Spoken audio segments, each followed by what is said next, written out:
Hello, it's your friendly neighborhood ex-Muslim saying, welcome Ramadan. Welcome to the month of Ramadan. Well, sort of. You see, it's not Ramadan everywhere, it's just Ramadan somewhere. Now, where did Ramadan start? When does Ramadan start? Well, everyone that's in a Muslim country will all be fasting together. So, for example, in UAE, Abu Dhabi has announced the crescent was sighted. So the first day of Ramadan is Monday. Iraq has spotted the crescent, say sources. Malaysia also is starting tomorrow. Pakistan, on the other hand, has declared that the holy month will begin a day later. Okay? So, anyways, and on it goes. Now, so the month has started for some people. Other people will still be eating, and they'll be starting the next day. So, but this is like no surprise. The Muslims are used to this now, right? In at least in Muslim countries, the whole country all fast together, right? Your families, your brothers and sisters, and everybody is fasting together, and Eid is all celebrated together. In non-Muslim countries, it's a mess. Some go by Saudi, as in when to start the month of fasting. Some go by global moon sighting anywhere in the world. Some use calculations, which is a kind of modern method that has come about recently in the last few years, where they go by when the moon is theoretically visible. Some Puritanists, whatever that word is, don't like this method because it goes against a hadith that says fast when you see the moon. But some of them are okay with it because it's practically speaking much easier, and there's much less confusion. You can plan it better. You know when to take time off work and stuff like that. But it goes against the letter of, fast when you see the moon and stop fasting when you see the moon.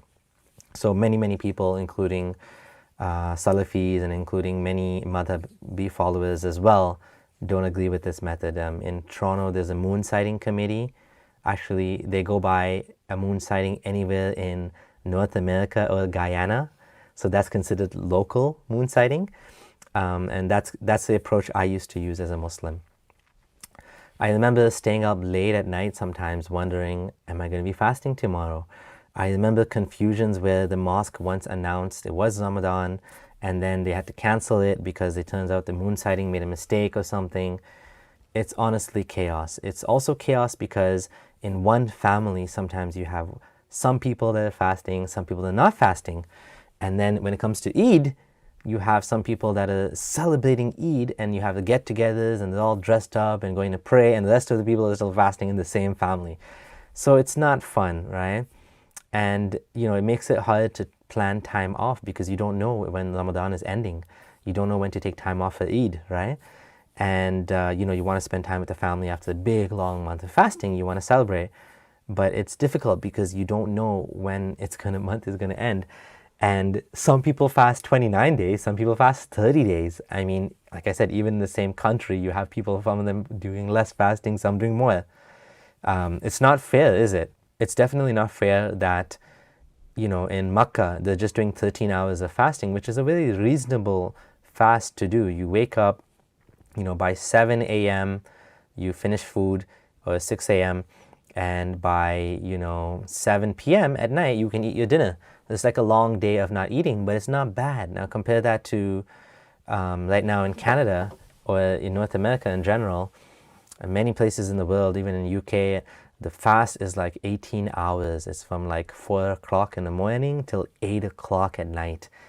So it means you have to wake up in the middle of the night, eat, go back to bed with a full tummy, and then wake up for work or school. And then, not until 8:30 at night can you eat, and something like that, right? Right now it's 8:30, but it'll go back to 8 o'clock or so.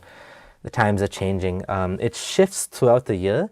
So, and again, that's another thing that's not fair.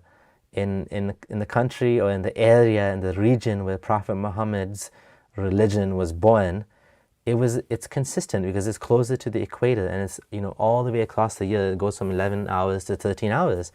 Did Muhammad really know that it's going to come a time where people are going to be fasting all over the world and it's going to be 18 hours of fasting? I mean, Like to subject an entire population of people to an 18-hour fast is unjust, it's injustice. We're talking about elderly, we're talking about people that work outside in the sun, we're talking about people that do hard labor, we're talking about the elderly, we're talking about, you know, women that may be pregnant or breastfeeding. I mean, some of them have exceptions, and some of them they still do it. So it's quite unfortunate.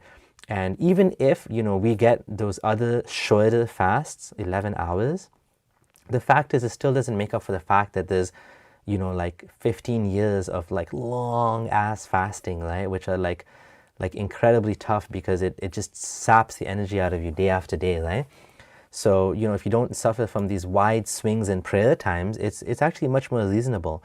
But for those of us living in other countries where we have like short days and long days, it's just straight up like, you know, difficult. And some people do it, and some people are able to do it with you know, obviously they have to sacrifice and cut back on other things, right? You know, one of the things that I've noticed is that Muhammad said that Allah comes down to the lowest heaven every night. Now, this only makes sense, or this makes a lot of sense in a flat earth, if there's only one time zone. In the last third of the night, Muhammad said Allah's coming down and he's listening to your du'as, your prayers. But like if you live in a round globe, it's always night somewhere in the world. So it doesn't make a lot of sense, because Allah is not coming down. So what's the point of saying Allah's coming down? You know what I mean? If he knew this, you know, a better way to put it would be that Allah is closest to his servants at night, or something like that. But to say Allah comes down to the lowest heaven every night, the last third of the night, this sounds like a big mistake, right? And again, like it's pretty obvious that this was not predicted by Muhammad, right? The loss of productivity is tangible, right? It's as this one article says, the costs of Ramadan need to be counted. It's a sensitive subject, but there needs to be serious analysis of the health and economic impacts of the Muslim fasting month, right? And it's true, it is an intense ritual, right, for 30 days or 29 days. Research by the Dutch academic Rein Win Evjik, sorry for messing up your name, points to an array of long-term health problems resulting from Ramadan fasting. For those women who choose to fast during pregnancy, it may cause considerable negative health impacts on offspring, irrespective of the stage of pregnancy in which Ramadan took place. And I know from my own experience that I was taught, and my wife was taught, that we should fast, she should fast even if she's pregnant, as long as she didn't feel like the baby was being harmed. So even though there was an excuse to not fast, we were taught by Al-Maghrib teacher Muhammad al-Sharif. He would say that no, and I think even maybe Yasir Qadi or different teachers, they said just fast even if you're breastfeeding, because you're going to miss so many fasts if you keep having kids, right? And you won't be able to make it up. So even in pregnancy, you know, my wife actually fasted at one point. Exposure to fasting before birth is associated with poor general health. But what I wanted to really talk about here was Ramadan slowdown. Less work is done and more slowly. An article in Arab News in July 2013 suggested that the productivity declines by as much as 35 to 50% as a result of shorter working hours and the change in lifestyle during the month, so that decisions and vital meetings are postponed until it's over. Anyone that lives in a Muslim country knows this is true. For example, in Gulf News, UAE, 3-day weekends throughout Ramadan for employees of Dubai firm, right? So they're giving an example of that. And I'm not so interested in that one particular firm, but the public sector, let's look at the public sector. So public sector is also going to be working only 5 hours a day, starting at 9 a.m. and ending at 2 p.m. Okay? And check this out. What would you think they would do for hospitals and clinics? Now take a look. Emergency departments will remain around the clock, but specialist clinics will function only from 9 a.m. to 2 p.m. and staff clinics only from 8 a.m. to 1 p.m. Imagine that. Half the day you cannot even go to the clinic unless it's an emergency, right? The family medicine clinic will be open Sunday to Thursday, so it's not even open on Friday from 8 a.m. to 9:30 p.m., which is much more reasonable. The iftar break at all hospitals will be from 6:30 p.m. to 8 p.m. So this is an example of how, you know, the work hours are shorter. People work less in Ramadan. They get time off. They get 3-day weekends. They don't like this is, everybody knows this. Anyone that lives in a Muslim country knows that there's a huge productivity loss. And like, is this what God wants from us? God wants for us to, like put everything on standby for this month. And like, just think about a country that does this for how many years? 100 years, 1,000 years, every Ramadan, which is it actually happens more than once a year, because the Islamic year is shorter, which is why it moves throughout the months. Just imagine that, over the 100 years of this productivity loss for this month, how far behind the country would fall, right? Like where's the priorities? Is the priorities for having the best life for everybody? Like even hospitals have shorter hours, and research and development, important meetings are put off. I mean, this is like a downfall of the society, right? What about fasting being good for you? It's good for you, right? Well, don't studies show that intermittent fasting, which is similar to Ramadan fasting, to be beneficial? Most of those studies are done on wet fasting, which is when people are able to drink juice, water, coffee, tea, stuff like that, right? And they concluded, some of the conclusions were that it's useful to reduce weight. So if that's the case, why do so many people gain weight in Ramadan? Because Ramadan ends up being an exercise in feasting. If you are fasting for 12 to 15 to 17 hours a day and you're gaining weight, dude, you're screwing up your body big time. That is not good. If you're gaining weight while you're fasting, something is seriously messed up. Okay, so brain fog. I remember when I used to fast, first few days I used to get something that's called a brain fog. You find it hard to concentrate. You feel kind of foggy. And one workaround, as I found, is that you can actually have electrolytes, tea or coffee, but those are not allowed on the Muslim fast, right? The Ramadan fast. So the Islamic fast. So the only other thing you can do is just wait it out, and eventually it goes away. Your body adjusts. The lack of caffeine is probably a good thing, though, for people that's doing the dry fasting. Anger and irritability. This one is no secret. Everybody knows that fasting makes you irritable. You get headaches. You tend to become short-tempered. You take it out on your kids sometimes, those poor Muslim kids, right? Dehydration. By not having water for so many hours, you risk dehydration. Near the end of the 30 days of fasting, you find your lips are dry and cracking.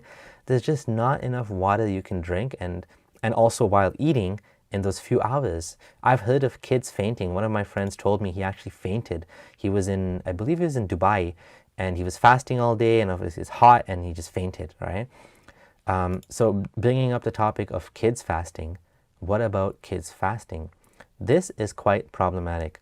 Even young kids are encouraged to fast. From the age of around 12 or 13, kids are definitely fasting. And even before that sometimes, they're bribed with cash gifts and loads of praise for partaking in this awful ritual. They have to suffer through lack of water and food day after day. Is it child abuse? I don't know. It could be in some ways. What about if you're forced to fast? What should you do? If you're forced to fast, you'll be fine without food, but just drink water. Make sure you drink some water. Whatever you have a chance to drink some water secretly, go for it. That's the best thing. If you can, pack protein bars and dates for iftar and eat them on the down low, right? Whenever you have a chance, that'll help, I guess. If you're in a Muslim country, there's not much you can do, but like I said, as long as you have water and you're hydrated, then there's no issue with missing out on food. Yes, it's a pain in the ass, but for overall, you'll be fine, right? On the good side, you get to invited for a lot of family gatherings, unless you're a convert, then you won't be invited anywhere. But there's free food at many mosques. There's an air of excitement and celebration. Some people enjoy the special prayers, the Taraweeh prayers. Overall, I think Ramadan is a bane and a loss for humanity. If it was so good, it should have been made optional, recommended, highly recommended, but not obligatory. Obligatory, fara'id, means that it's a burden on the Muslim population, and you will be punished if you don't do it. You will be punished, Allah will be angry at you, you're at risk of hellfire. So you definitely don't want to be having Allah on his bad side. So you have to fast, no matter what the challenges are. Anyways, thanks for watching. That's my 2 cents on Ramadan. Take care. This is Abdullah Samir signing out. Hi, I'm Abdullah Samir. I'm creating videos on the topic of criticizing Islam without bigotry towards Muslims, and I could use your help. Please check out my support page if you'd like to support me to make more such videos on these topics. And thank you so much to all of my supporters for helping me to continue doing this. And thank you for watching this video. Don't forget to thumbs up if you haven't done that. Take care. Bye for now.